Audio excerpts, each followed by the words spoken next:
Ako si Jimmy Talampas, 21 years jeepney driver. Merong isang asawa at 2 anak. Napakahirap maging isang jeepney driver. 2 years ago, ito yung ginagawa ko.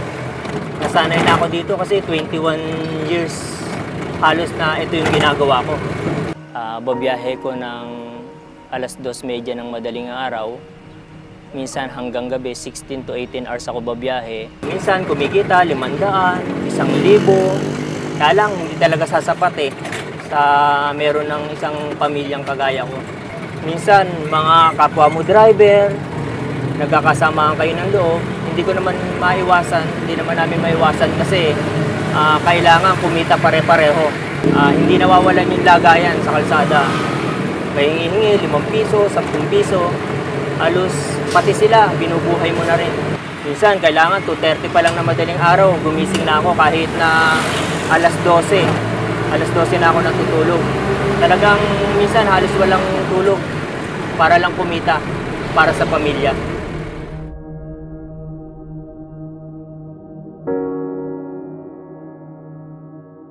Ako si Pastora Ami Dukay, 52 years old.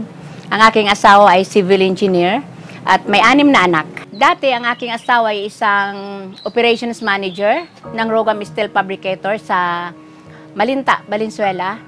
Ano po siya, napakabait. Sa smile niya, magandang umiti, tapos napakalinis sa katawan. Maganda po, magandang naging ng family namin, masaya. Nung 2 pa lang ang anak namin nun. So wala akong masabi, wala akong matanong kasi maganda ang sahod ng aking asawa. Siyempre, nagwawaldas tayo ng pera. So akala ko ganun ang buhay. Gumastos lang ng gumastos, hindi magtabi. Ngayon, dumating sa punto na darating pala ang time na mangangailangan ka at the same time yung magkasakit ang isa sa inyo.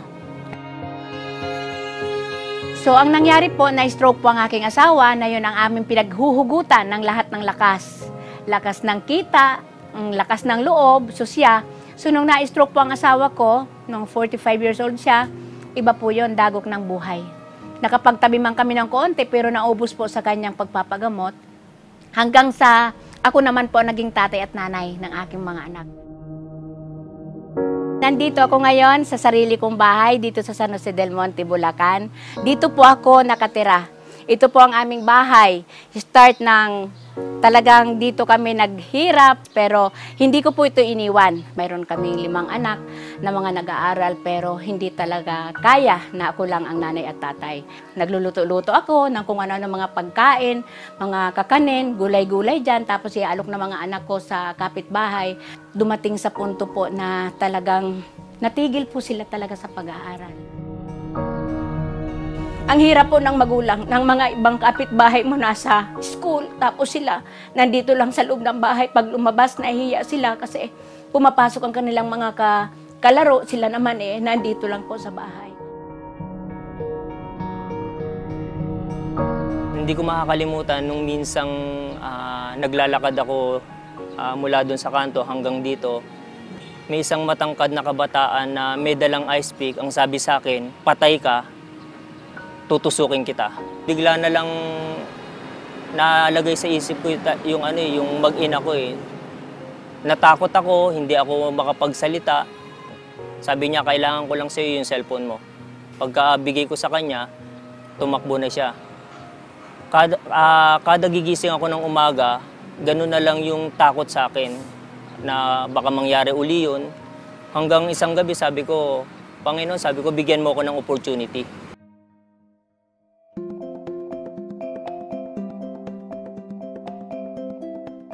Well, si Jimmy nung isa sa pinakauna na inimbitahan ko rito sa TPC.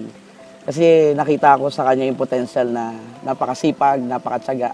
Kaya lang talagang wala lang opportunity para kumita ng malaki. Tatawag si Sir Santi sa akin. Sabi niya, pare, nasan ka? For almost 7 years in the network industry, magkasama na kami ni Jimmy. Nakita ko yung napakalaking potential, napakabait na tao. Sabi niya, meron akong ipapakitang opportunity sa'yo. Nagsawa na ako sa network. Kumbaga, ayoko na, gusto ko nang sumuko, gusto ko nang tumigil, nasunog na ako. Kasi maraming mga company na papangakuan ka, bibigyan ka ng sasakyan, tas hindi naman mangyayari. Minsan, akala mo yun na yung totoo, biglang mawawala yung company. This time sa TPC, ang nakita ko, malaking potential ni Jimmy lumaki talaga. Una, ipinakita niya sa akin yung ganda ng system. Sabi niya, eto yung negosyo ko ngayon, loading business. Nung pagkasabi niya loading business, ipinakita niya sa akin yung system. Sabi ko, ganun kabilis. Biglang pumasok sa isip ko na pagka-loading business, may pag-asa dahil tax capital of the world tayo. Kumbaga, may pera talaga sa loading. Nung i-text ako ni Up Jimmy Talampas na may earn nga siya, congratulations daw, you earn 1,884, nagkaroon ako ng interest na tingnan ito kung ano ito. Kasi sabi ko, sa akin ba ito? Kasi 20 pesos lang po ang laman ng wallet ko. Pero sabi niya sa akin, hehehe, yan po ay kita ko ngayong gabi. So sabi ko, ano naman ang laki nitong 20 pesos ko sa 1,884 niya kung isang araw lang kakita. Diba? So, nagkaroon ako ng interest, sabi ko, i-text siya, nasabi ko, ano ba ito? Since nag-start pa lang talaga yung company, I would like to have a good leader na makakasama talaga sa TPC. And Pastora Ami is one of the, na talagang sabi ni Jimmy, eto, sir, pag nakuha natin to, magiging, lalaki to sa TPC. Nakita ko dito ay ang sistema, napakaganda po ng system niya, napaka real time nung kita, yung daily ang payout, mayroon po siya, na wala sa iba. Yung ibang company kasi na napuntahan ko dati, kailangan mo munang mag-maintain. Minsan, ang kikitain ko lang 800, kailangan ko mag-maintenance ng 3,000. Ganun kahirap. Yung TPC kasi, alam ko na pang long term to eh. Ito yung hinahanap namin ni Jimmy matagal na.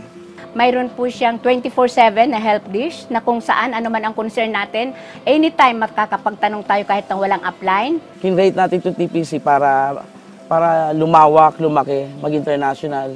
No? At dumami yung mga tie-ups niya. No? Lumaki siya na as in, hindi lang talaga to loading.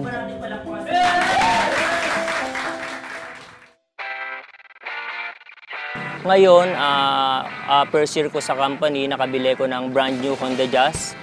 Yung bago kong Fortuner, ito nasa likuran natin. Kumbaga, ang sarap pala pagka meron kang bagong sasakyan. 1 year po, nagkaroon ako ng Toyota Innova, green ang color.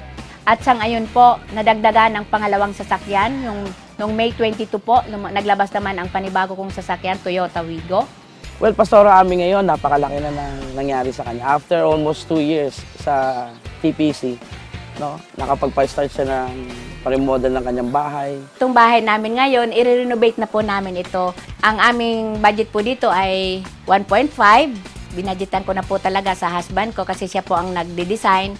Ito po ang plan na ginawa ni husband. Ang floor plan pa lang po ito. Bali, sa baba po ito at saka sa garahe pa lang po ito. 3 bedroom sa taas, tapos sa baba po, mayroon kaming sa bisita. Gabi-gabi po, ginuguhit niya ito na sama-sama kami at saka yung aking mga anak kasi ang gusto namin talaga maging, yung dream house talaga namin ang masunod.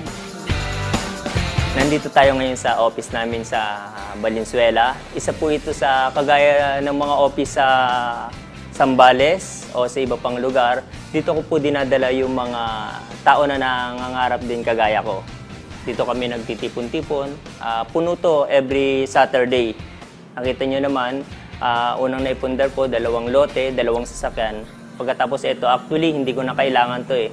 Tulong na lang ito dun sa mga grupo under sa ilalim ko. Noong May 5, nagkaroon po ko talaga ng 1 million na talagang totoong hinawakan ko po, hinawakan ng mga anak ko. Sa ngayon po, masasabi ko mayroon na kaming financial freedom, mayroon na kaming time freedom.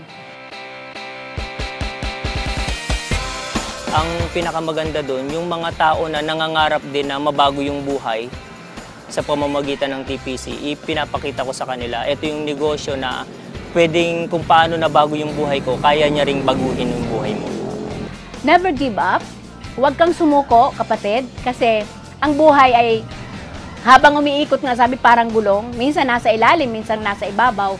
Huwag tayong maging one-day millionaire na kumita ka ngayon, 100,000, lahat yan gastusin mo.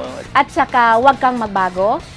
Binigyan ka man ng Lord ng ganitong pagpapala, huwag kang magbago. Ako si Jimmy Talampas, ito ang aking kwentong TPC. Ito po si Pastora Ami Dukay at ito ang aking kwentong TPC.